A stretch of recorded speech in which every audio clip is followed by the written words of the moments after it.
yanzu ya zan yi Abdulmalik. Ko ka san zuciyata ba kuwar zuciya ce ta kai ta soma soyayya. Ya za ka zo da jaririyar zuciya da batu irin wannan? Safina, tsawon shekara guda bani da abin da nake illa tarere da zuciya. Wannan kalmar da na furta miki yanzu ita ce mafi mummunan kalma da na taba ambata a rayuwata. Kunni na kuma bai taba jin wani mummunan abu da ya kai wannan ba.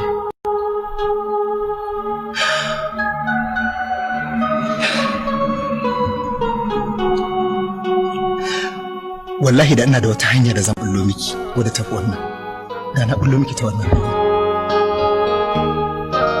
Da Allah ki haƙuri. Haƙuri? Wace irin kalma ce wannan mai ɗacin ɗanɗano? Ko ka san zuciyata kamar kwalba ce, son ka kuma kamar ruwa ne da ya shiga cikin daskare. Idan za a ci sai dai a fasa kwalban. Haƙuri ya yi ƙanƙanta ya hana zuciyata fashewa. Safina, ni ma zuciyata ina jin wannan raɗaɗin da kike ji a cikin take zuciya. Ba ni da wani zaɓin abin da zan iya yi saboda ni kaina ina tunanin yaya zan je in rayu ni kaɗai ba tare da ke ba.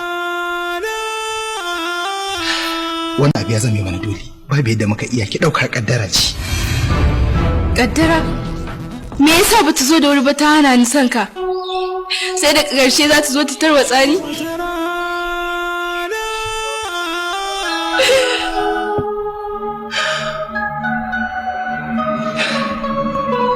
Safina, kada ki sabo.